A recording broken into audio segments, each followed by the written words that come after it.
Président et commandant en chef des President, forces armées de la Commander-in-Chief République of fédérale the du Armed Nigeria, Forces of the Federal et Republic je of l'invite Nigeria, à prendre la parole devant l'Assemblée. and I invite him to take the floor. Mr. President, Head of State and Government, Secretary General, distinguished delegates, ladies and gentlemen, on behalf of the people of Nigeria, I congratulate you on your well-deserved election as the President of this session of the United Nations General Assembly. We commend your predecessor, His Excellency Chaba Korochi, for his able stewardship of the Assembly also. We also commend His Excellency Antonio Guterres, Secretary General of the United Nations, for his work seeking to forge solutions to humanity's common challenges. This is my first address before the General Assembly. Permit me to say a few words on behalf of Nigeria, my country, on behalf of Africa, my continent, regarding this year's theme. Many proclamations have been made, yet our troubles remain close at hand. Failures in good governance have hindered Africa, but broken promises, unfair treatment, and outright exploitation from abroad have also exerted a heavy toll on our ability to progress. Given this long history, if this year's theme is to mean anything at all, it must mean something special and particular to Africa.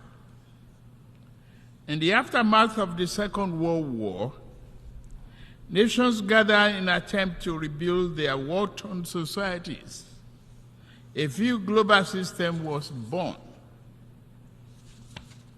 and this great body, the United Nations, was established as a symbol and protector of the aspiration and the finest ideas of humankind. Nations saw that it was in their own interest to help others exceed the rubbles and wasteland of war.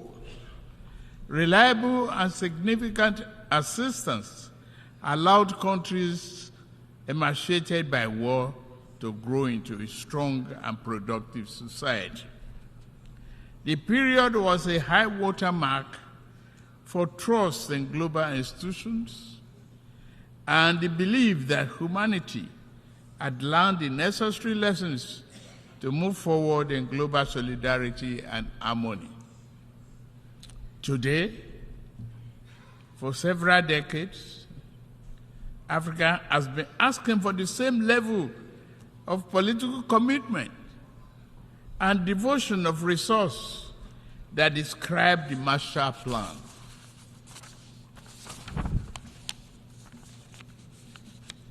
We realize that underlying conditions and causes of economic challenges facing today's Africa are significantly different from those of post-war Europe. We are not asking for identical programs and actions. What we seek is an equal, firm commitment to partnership. We seek enhanced international cooperation with African nations to achieve the 2030 Agenda and Sustainable Development Goals. There are 5 points I want to highlight. First, if this year's theme is to have any importance at all and any impact, global institutions, other nations, and their private sector actors must see Africa as a development priority, not just for Africa, but in the interest of us all. as well. Due to both long-standing internal and external factors, Nigerians and Africa's economic structures have been skewed to impede development, industrial expansion, job creation, and the equitable distribution of wealth. If Nigeria is to fulfill its duty to its people, I know, and the rest of Africa, we must create jobs and the belief in a better future for our people. We are pushing for that. We must also lead by example, and we are doing so, to foster economic growth and investors' confidence in Nigeria, and remove the costly and corrupt fuel subsidy while also discarding a noxious exchange rate system in my first few days in office. Other growth and job-oriented firms are in the wings. I'm mindful of the transient hardship that reform can cause.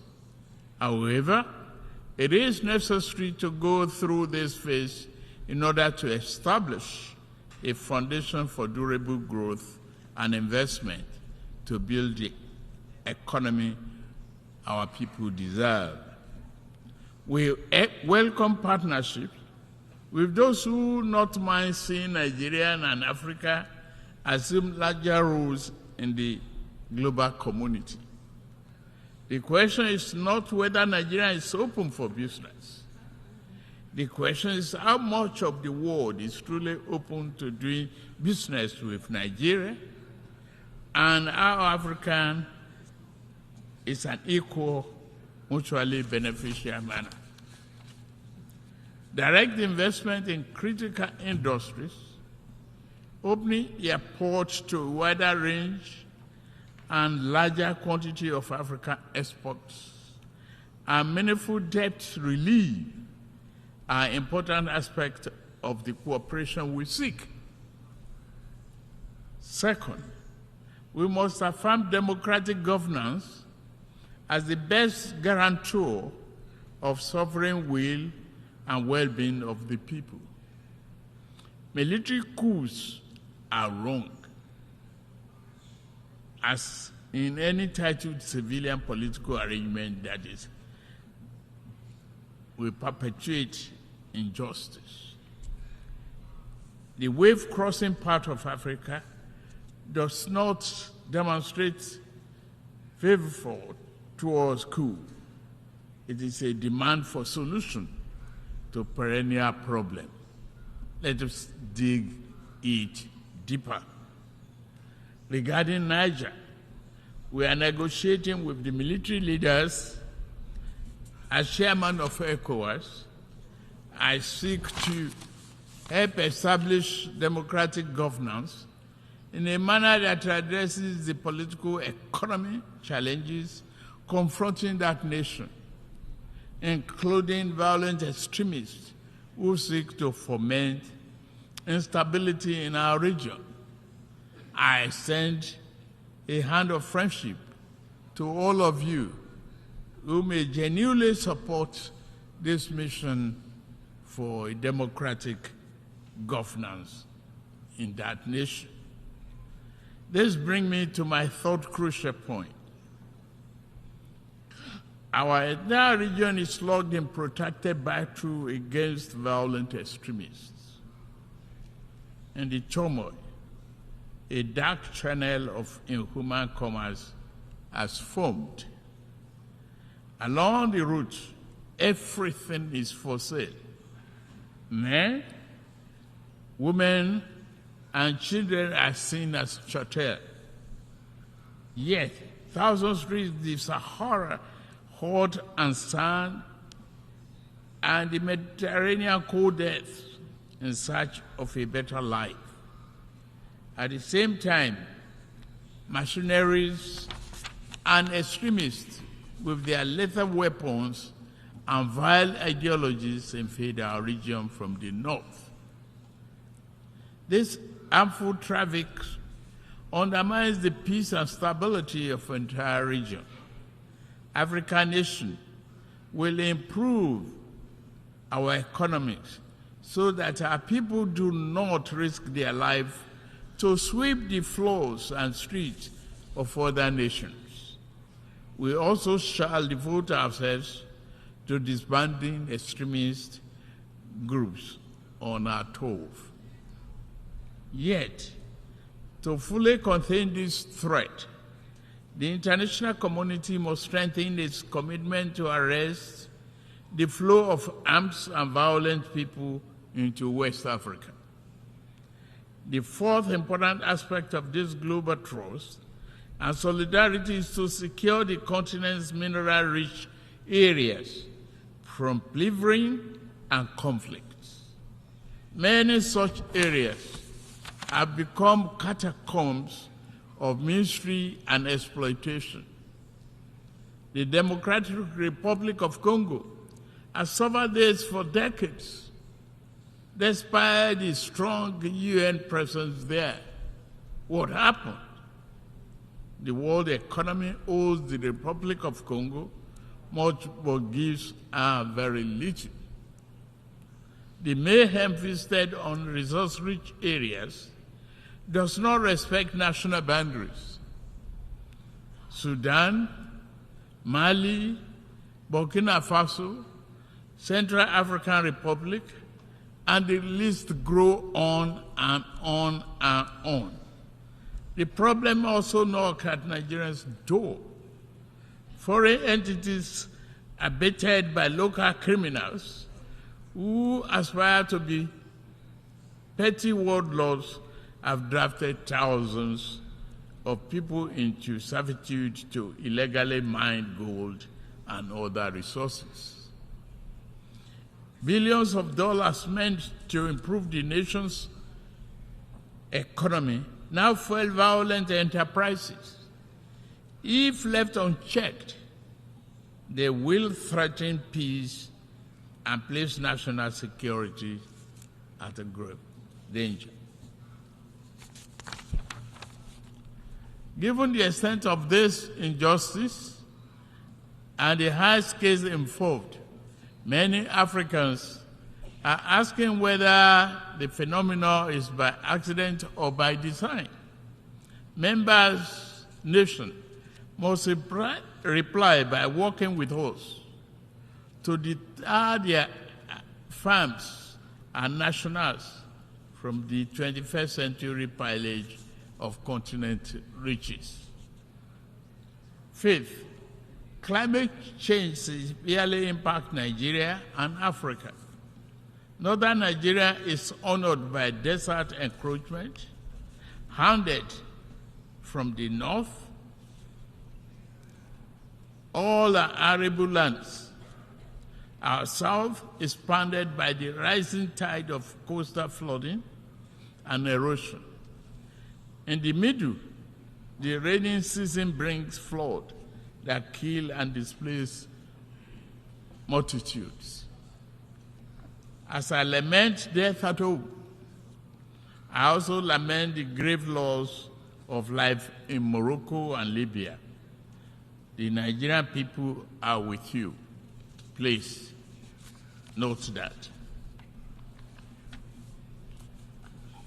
African nations will fight climate change, but must do so on fair and just terms. To achieve the need popular consensus, this campaign must accord with overall economic efforts. In Nigeria, we shall build political consensus by highlighting remedial actions which also promote economic good. Projects such as Green Wall to stop desert encroachment, halting the destruction of our forests by mass production and distribution of gas-burning stoves, and providing employment in local water management and irrigation projects are examples of efforts that equally advance both economic and climate change objectives. continental efforts regarding climate change will register important victories if established economies were more forthcoming with public and private sector investment for Africa's preferred initiatives. Again, this will go far in demonstrating that global solidarity is real and working. As I'm about to close, let me emphasize Nigeria's objective accord with the guiding principles of this world body: peace, security, human rights, and development. In fundamental ways, nature has been kind to Africa, given abundant land, resources, and creative and industrious people. Yet, man has too often been unkind to a fellow man, and this sad tendency has brought sustained hardship to Africa's doorstep. To keep faith with the tenets of this world to this body and the theme of this year's assembly, the poverty of nations must end. The pillage of one nation's resources by overreach of farms and people of stronger nations must end. The will of the people must be respected.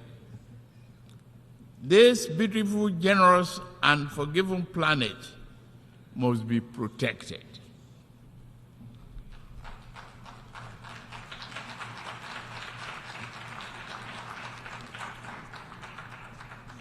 As for Africa, we seek to be neither appendage nor patron. We do not wish to replace old shackles with new ones. Instead, we hope to walk the rich African soil and live under the magnificent African sky, free of the wrongs of the past and clear of the associated encumbrances. We desire a beautiful, prosperous, vibrant, democratic living space for our people, where we do it. To the rest of the world, I say, work with us as true friends and partners. Africa is not a problem to be avoided, nor is it to be pitied. Africa is nothing less than the key to the world's future. I thank you for listening.